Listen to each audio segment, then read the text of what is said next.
Wednesday, April 8. This morning we left San Bernardino for Texas after bidding farewell to many of our friends. We started and had considerable trouble with the wild horses. We came 3 miles to Matthew's Mill and bought 600 pounds of flour at $4 a hundred. We came on then to the Santa Ana River. It being very deep and running swift, we had some trouble crossing with our wild horses. Mr. Kirkland's horses got tangled up in the harness, and he had to jump out in the deep water to straighten them. We came on 2 or 3 miles and camped at the foot of a hill, where Mr. Hamilton's and Mr. Garton's families were waiting for us. Some of our friends came with us to see us safely encamp the first night. We turned our horses out and got supper. April 9. Cool and cloudy. We were up early fixing to start. Mr. Curtin and Mr. Airfoot came to camp and stayed all night with us.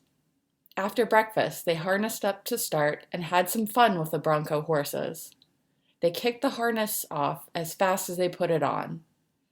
We came 20 miles over tolerable good roads to the San Jacinto River, an ugly stream and a bad crossing, with a steep bank coming down to the deep water.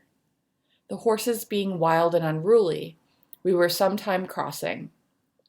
Mr. Kirkland's team stalled, and Frank had to pull out with his mules. We drove up a few yards from the river and camped for the night in a low, flat place with weeds and grass knee-deep. They turned the horses out and prepared for the night in a low, flat place with weeds and grass knee-deep. I feel very much discouraged and would rather turn back. During these 2 days, the Shackelfords were in the indigenous territories of the Tongva, the Yuhavatam Mariangayam Serrano, the Kich, the Mayomkawichum Luiseno, and the Cahuilla. I'm Jen Glabius, and this is the Halanaki Deep Dive, a podcast about the process of mapping and analysis for historical and archaeological research using open source tools. In this episode, I'll discuss the beginning of the Shackelfords' 1868 journey back to Missouri from via Texas, and who was with them on this trip. I also have an update on my progress tagging places and Ruth Shackelford's 1868 diary, and a little bit of contemplation about lying maps.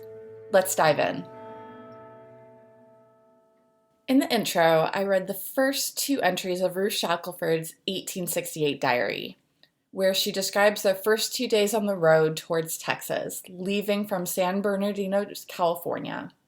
Similar to her 1865 diary, Ruth mentions leaving friends behind, but the process seems more orderly, except for the wild horses. At this point, the Shackelfords know what they're doing. They spent months on the road getting to California from Missouri in 1865, and so it's a known process. They do stop off for 600 pounds of flour, and then they move on down the road. They cross streams in these first 2 days, and they make camp. And the only thing that seems to be a problem are those wild horses that they presumably had just purchased for this trip. Yet, even though this was a known process that the Shackelfords had spent months on the road in 1865, that last line of the April 9th entry, quote, "I feel very much discouraged and would rather turn back," unquote, makes me wonder about Ruth Shackelford's mindset as they started out in their wagon again. The first impression Ruth had of San Bernardino in November 1865 was not encouraging, and the Shackelfords had intended to go on to Los Angeles. At least that's what she said at the end of the 1865 diary. But they stayed on in San Bernardino for 2 years until they decided to head back east in 1868. And at this point, 2 days on the road, Ruth wishes to stay where they were, or at least to not be traveling. And I wonder how much of the problems, especially the close family deaths that happened on the 1865 journey, how much that influenced Ruth's mindset like 2 days into their trip back east. So One thing that was very evident in the 1865 diary was that she made several mentions wishing they were back in old Missouri, wishing for people or things in Missouri as they were heading west. Now, so far into working with the 1868 diary, I haven't noticed her thinking fondly about California. Or wishing to be there. So, despite this last line saying, I wish we weren't traveling or to be back where we were, that seems to be very transitory. Ruth Shackelford instead seems to just be moving forward. Now, I don't think in 1868 she mentioned being back in Missouri either, but that might have been because they were moving towards there. So, in 1868, they decide to head back east, but they decide to go a different route, so go south and go to Texas with the idea that some among their group had family there and maybe they would settle there. The Shackelfords eventually leave Texas and do go back to Missouri, although the Bruce diary ends with them still in Texas, but they're on the road. I wonder if the act of heading back towards what was known made it so that Ruth didn't write any mentions of wanting to be back in Missouri because she was heading in that direction. I don't know, but that's something I ponder as I read through her 1868 diary. As Sherry L. Smith writes in the introduction to the Bison Books edition of Volume 9 of The Covered Wagon Women, which has Ruth Shackelford's two diaries within it. In her 1865 diary, Ruth Shackelford mentions homes and details about the homes they pass, almost obsessively. I'll look for those mentions. So far, it hasn't been as evident as it is early on in the 1865 diary. And it seems to me like by the time they did reach California in 1865, Ruth was not describing homes in such detail, and it might have been her weariness from the entire trip. But this is a topic I might explore further in the future, and the way to do that would be to tag any mentions of homes and descriptions of homes so that I can then quantify how often did Ruth write about homes and how much time did she spend on talking about homes relative to other topics. So that's something I might go back and do after I'm done tagging all the places and locations that I need for the mapping. So that's something I'm definitely interested in. Now, as for the Shackelfords' time in California, I know practically nothing about it. From Ruth's 1868 diary, we don't get any information about their time in California. Of course, this was Ruth's private diary, not intended for publication in any way, and she knew those details. They were all her life. I'm not quite sure why she decided to diary the journeys, and I wonder if she just always journaled and we only have the days for when they were traveling. I really wonder about the process of how we got these diaries, and that's something I'm going to look at in the future. How did this actually get to the point where it could be published? And the editor of the Covered Wagon Women series did post a little bit about it in his notes about the diary. So I'll talk about that in a future episode. So we don't know much about their time in California. And I can see a little bit more by looking at genealogical records on familytree.org. And from those records, I can see that Ruth and Frank Shackelford had a child in 1866 who is unnamed and listed as deceased, which I suspect means a miscarriage or stillbirth, that the child passed along soon after birth. They also, while in California, they had a daughter, Ada, who was born in 1867. And there's nothing in Ruth's diary mentioning that she had a young child. She had a baby, maybe going on to a toddler during this 1868 trip. She just says, our children, because of course they're known to her. But based on Ruth's diary, I would never have known about either child. Ruth did give a bit more information about the people who she was traveling with on Sunday, April 12th, so a few days into their trip. Ruth lists who they were traveling with, and I quote, "They are John S. Hamilton and 7 children, 1 grown daughter and 2 grown sons and 4 small children, and Charlie Copley, a young man he has with him. Abraham K. Kirkland and wife and 3 small children, and Henry Coggins with him to help drive his team. John Barton and wife and 2 small children.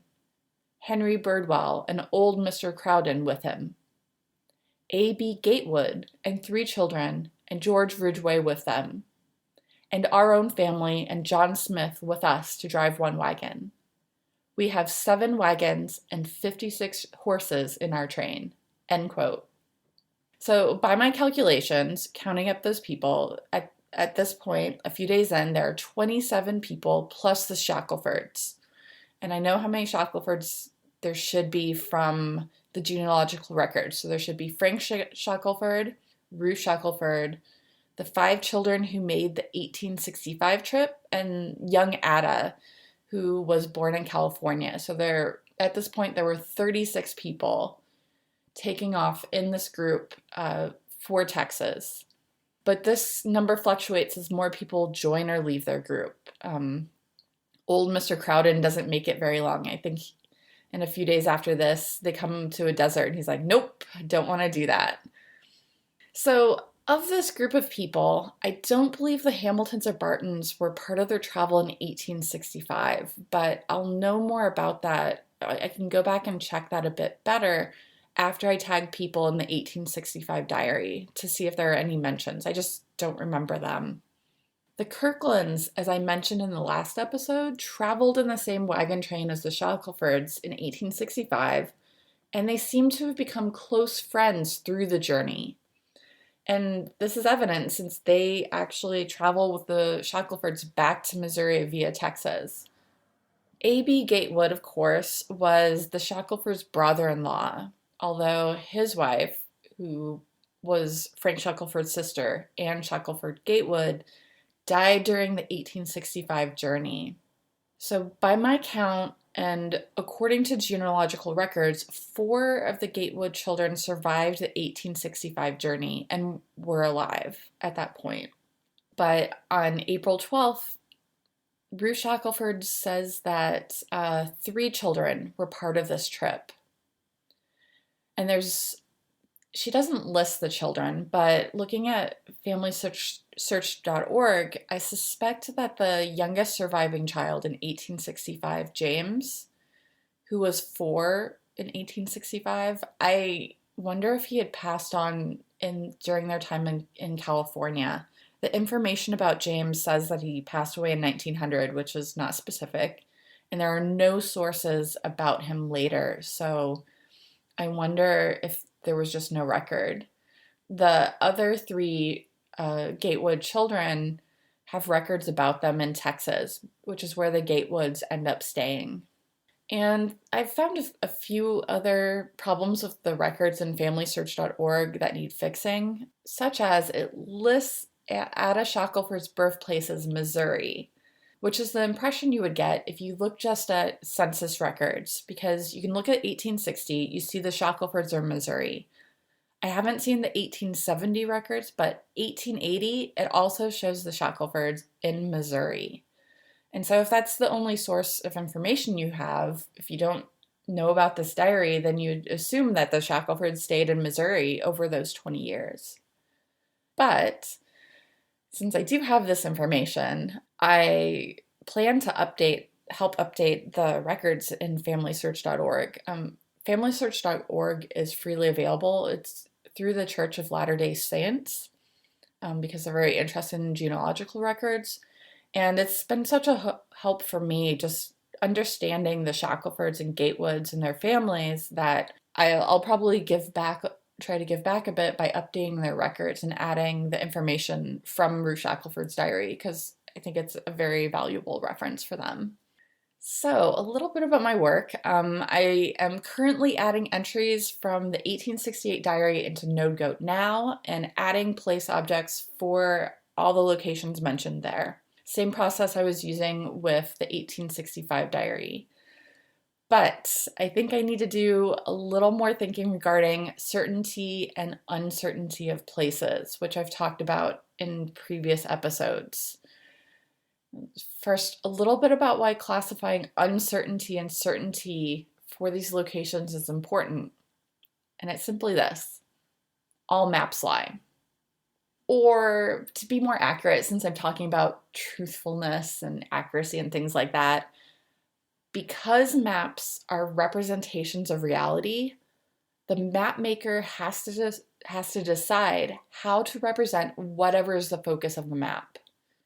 For example, a road atlas doesn't usually display information about population on the map itself. It might have some indication, but it doesn't show every single house.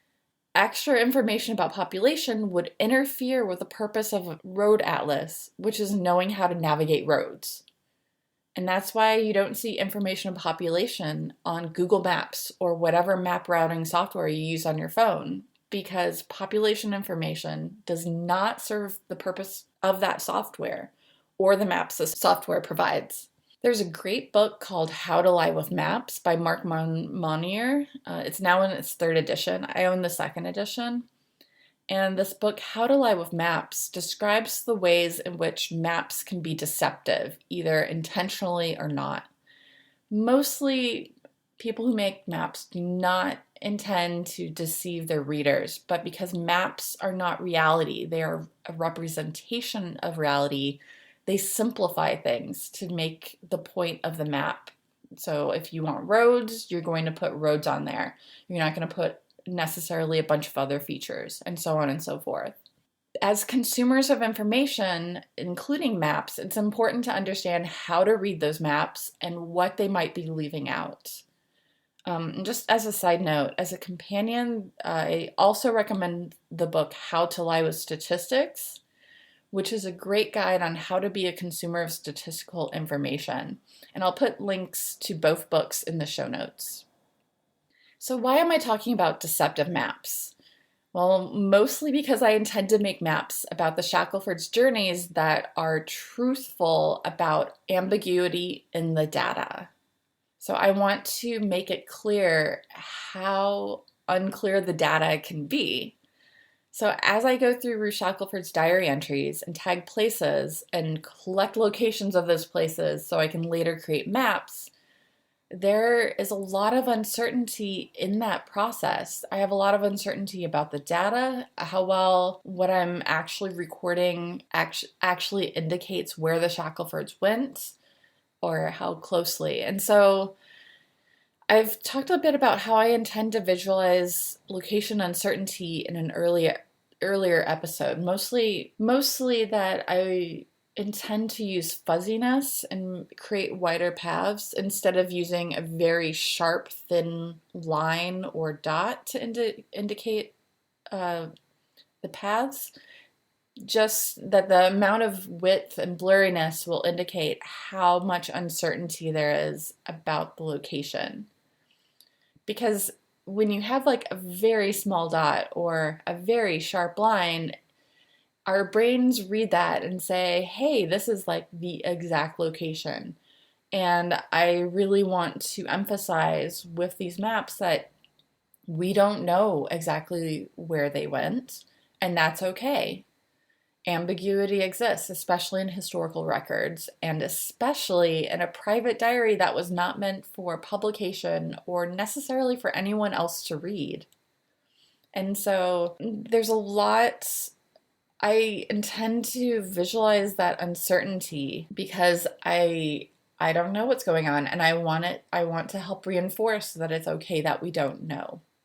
But I'm still not sure that I'm currently collecting uncertainty information that will help me visualize certainty and uncertainty of locations in the maps I create. So I'm going to keep thinking about this issue, and I might adjust the tagging system I use in NodeGoat again, which means going through all the locations I've already tagged. So I should do this before am completely done tagging places, and before I start tagging anything else, because that'll make everything more confusing. If you're a supporter on Patreon, I'll post a video illustrating the issue of location accuracy in the next week or two. So if you want to see it, you can join us on Patreon. So to sum up, I talked a bit about Ruth Shackelford's reluctance to travel and about who was with the Shackelfords as they started back east from California. As part of that, I also talked about how I'm not exactly sure how many Gatewood children were in the group. Were there 3 or 4 at this point?